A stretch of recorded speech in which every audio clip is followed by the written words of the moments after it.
Um, I mean, to be honest, it's for everybody, but it's in support of the girls.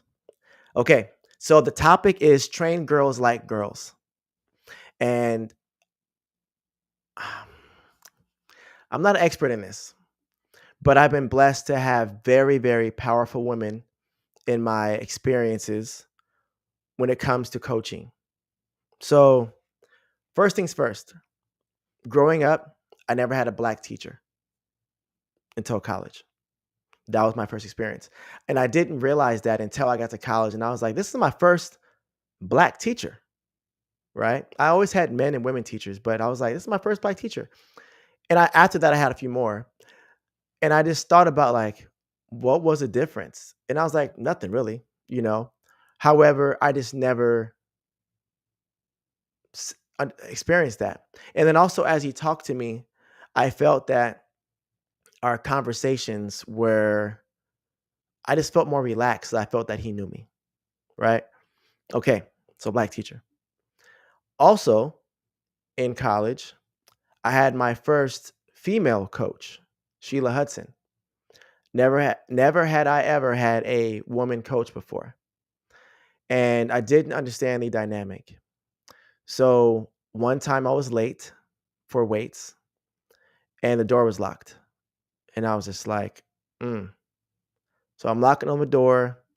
She comes out and she was never a yeller, never like overly aggressive, but she had a way of talking to her athletes that the athletes were like, yeah, I kind of messed up. Right. So as she's talking to me, I felt myself laughing. And I was like, stop, stop, stop, stop. Why am I doing this? I'm like, that's not good. So I was emotionally intelligent enough to understand that I was being very disrespectful. And I assessed with myself, like, what am I doing? And I was like, wow, I wasn't seeing her as a authority figure. I checked it right there, never talked to her about it. If she watches this is her first time hearing it. But I checked that and then I never was late. I respected her 100% just how I would respect everyone. And so I say this because it's important that you, as a coach, understand who you're working with and understand that we're different and the same at the same time. Okay.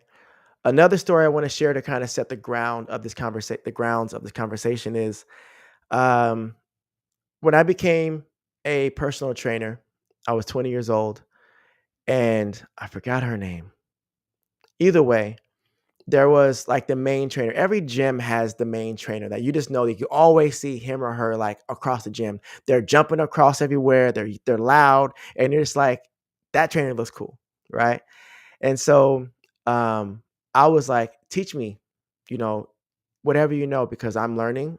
I got my cert, but I need to know like how to actually work with athletes and not athletes at the time, it was regular people. But she was like, first thing, you need to know my story. She told me her story.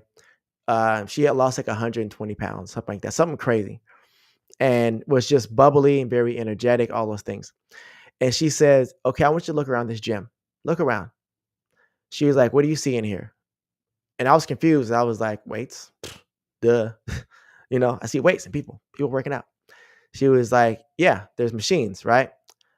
At that time, machines were like where you start training. You didn't do all these deadlifts and all these Olympic lifts. You did machines. If you were brand new to fitness, you did machines because machines would help you train the correct motions safely.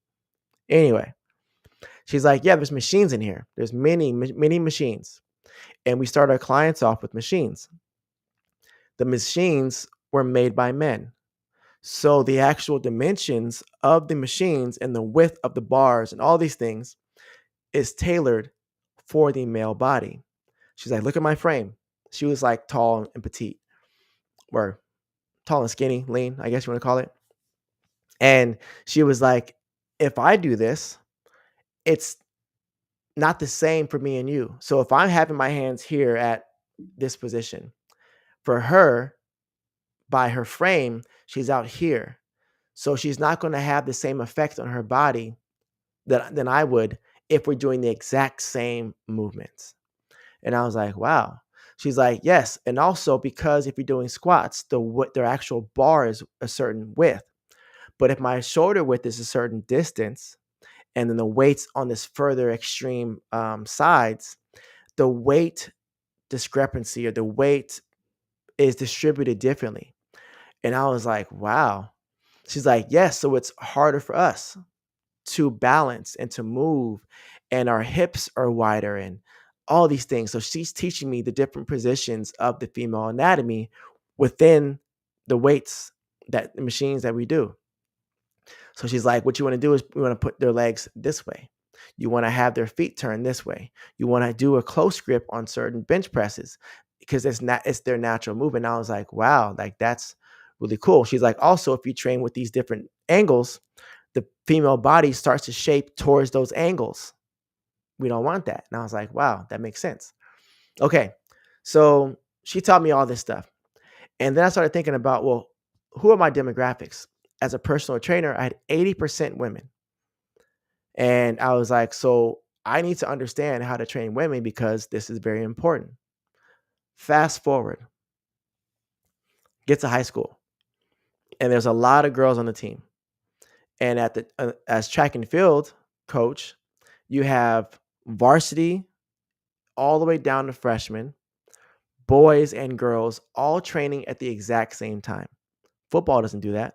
Baseball, softball, tennis, well, take away tennis. But the ball sports, they don't train all together for the most part. They train separately. They have different teams, right? And they're all one gender.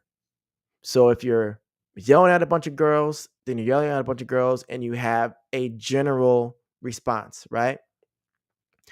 And so I was like, how am I going to be able to coach the guys and the girls at the same time? On top of that, some of them have gone through puberty and some haven't.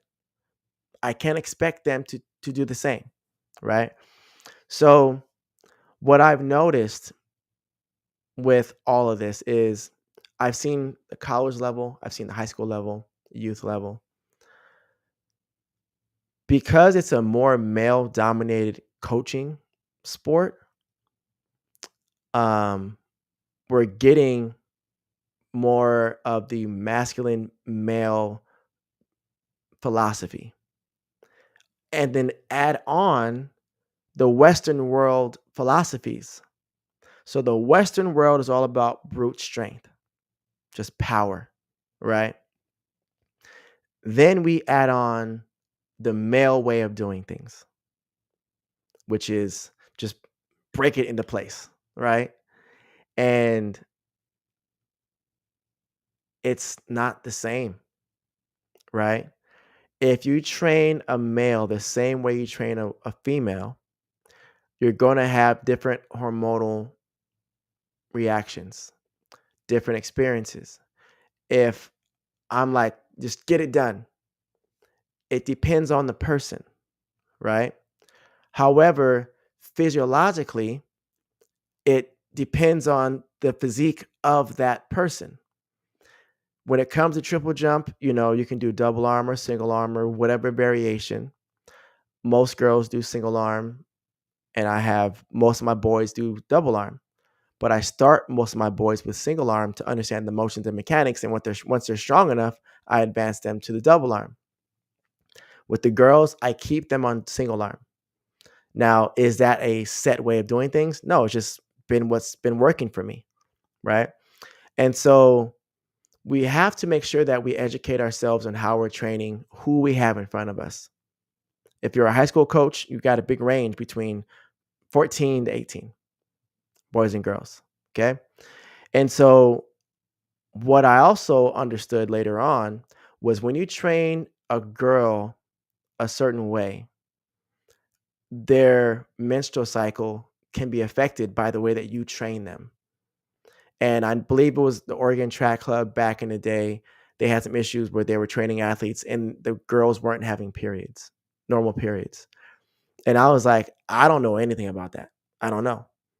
But then once I started getting educated on that, I realized that I need to check the way that I coach these athletes. I need to understand and check the way that I'm talking to all my athletes. I need to make sure that I understand the difference between men and women, masculine and feminine, and all the above, right? So when I was like, okay, I'm a person who I like to connect with the athletes. How do I connect with my athletes? With the guys, I understand guys more because I'm a guy, right? I can at least try these 10 things that work for me. And if they work for them, great. If they don't, then I'll figure out more.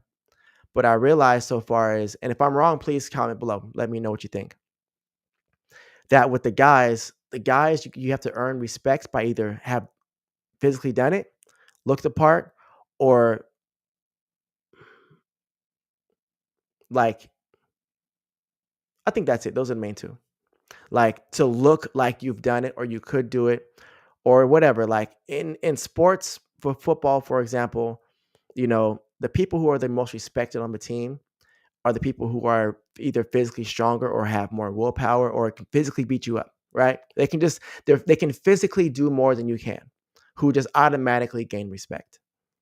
And then what I realized for the girls to earn respect is to connect with them emotionally so that the girls trust me that I will protect their emotions and support them emotionally. Then they'll physically be able to be on my page to do the things that I'm asking for.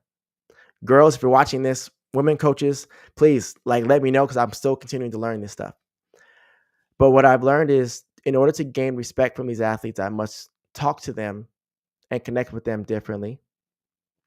And when I do that, then they're going to respond in a certain way that allows me to coach them in a more specific way.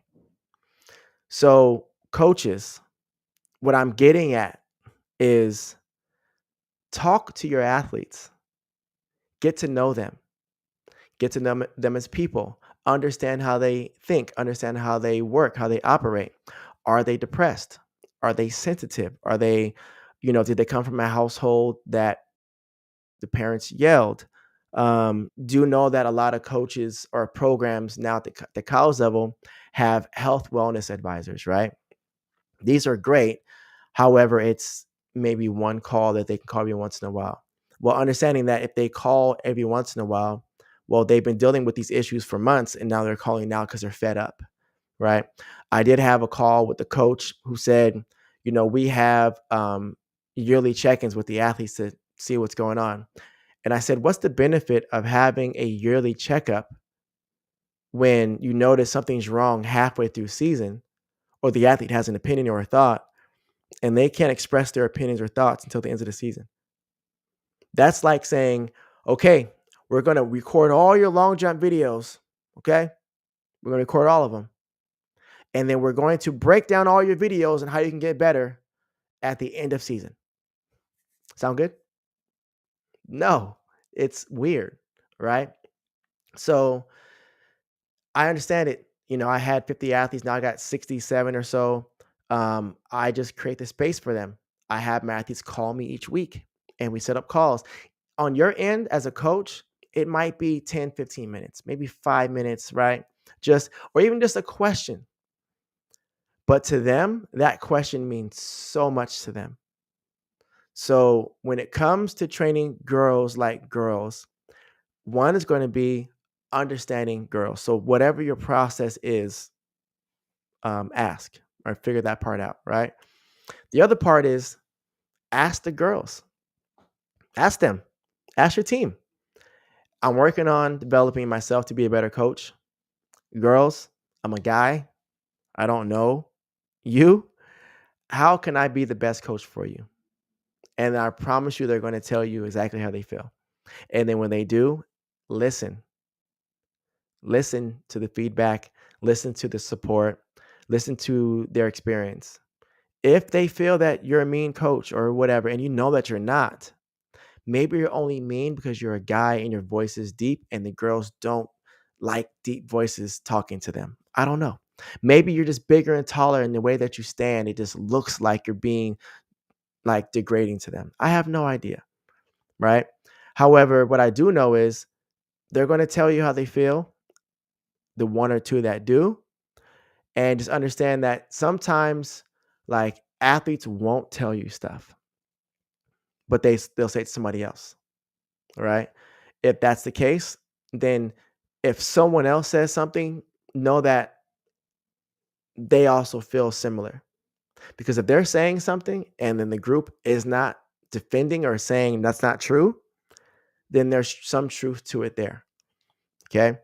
We all have different coaching styles. I will say that this generation is different.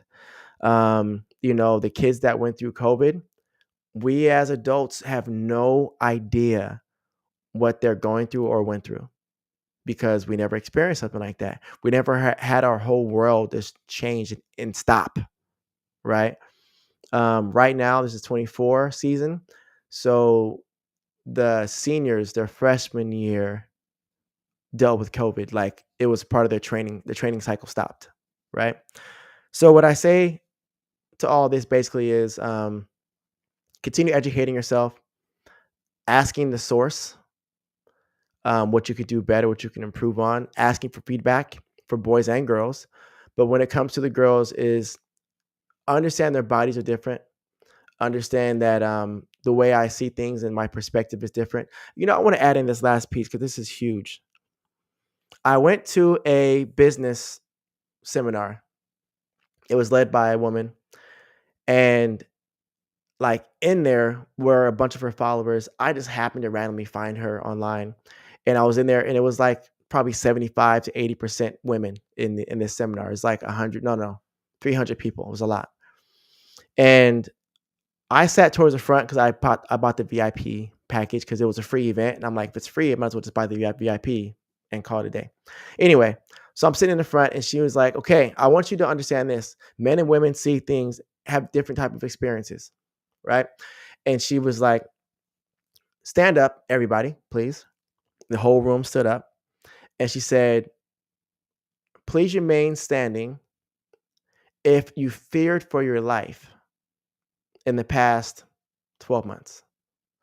And I'm thinking like, what do you mean fear the life? She's like to where you're genuinely like scared that you might physically die. And I was like, in the past year? And I'm like, I know I have. Like maybe it was a car that cut me off and I didn't see that. I don't know. But I was like, I have in the past year. I turned around and people are standing up. Then she said, okay, the last 6 months. And I'm thinking like, I don't think in the last 6 months. So I sit down. I turn around. Most of the guys sat down. She's like, in the last month, I look back and a huge majority of the women were still standing up. And I'm like, why are they still standing up? She's like, okay, in the past week. And then a lot of the girls sat down, women sat down, but there's still like maybe 100 women still standing up. And she was like, fellas, you seeing this? And I was like, yeah, I'm seeing it. And she's like, in the last 24 hours, remain standing. And it was probably like 20 to 30 women that were still standing of the 100 that were there. And I was like, wow. She's like, I want you to understand this concept. She's like, women's experiences are different. So she asked one of the women to speak up. She's like, please tell me, what was your experience? She was like, oh, well, she was in some parking lot and she was the only car there. And there was a homeless guy that looked creepy to her and was walking her direction and she couldn't find her keys. So she was panicking, right? And I was like, that makes sense, and the other women spoke, but then the main person said, this is what happens all the time. She's like, some women are smaller. We just, no matter what, we can't defend ourselves against men that are a bigger stature. And she's explaining all this stuff. And she said, so when it comes to business, because she tied everything in, she says women experience and need to feel safe. They need to feel safe with whatever we're doing. Guys, you don't need to feel as safe as we women do because you have less threats throughout the whole day. I'm 6'2", 200 pounds, right? There's not many people on this earth that are physically bigger than me, that can physically harm me, right? With their bare hands, right? So the percent of the world that I would see as a threat is a lot less, which means that I would be more comfortable with a pop-up shop at nighttime outside somewhere, right? So I might make more sales in my business because I can travel and carry my things here and there, right? Also, when it comes down to taking risk, right now stats show that men make more money than women doing the exact same jobs. This balance is not equal, right? Well, then I'm expected to provide because of these things. I think I'm going on a tangent, but what I'm getting at is the experience is different. So when you put that back on the track, then if you're telling a girl just get aggressive and just get after it, her trigger to create her experience of feeling aggressive isn't the same for a guy. I can tap into my anger quickly, but a girl may not be able to because whenever she taps into anger, she has a choice, fight or flight. Well, then maybe because she's been through experiences that when she goes into this trigger, she shuts down. Well, coach, you just messed it up because now she's not going to jump further. She's going to shut down. And now she's going to jump worse because you're using your mentality to help her. But if you knew what she needed, she would perform at a different level. Follow me? Hopefully this makes sense. There's no step-by-step process other than just continue to learn, ask the source, and understand. But as I learn more, I will be putting more information onto these track talks. All right. Till next time.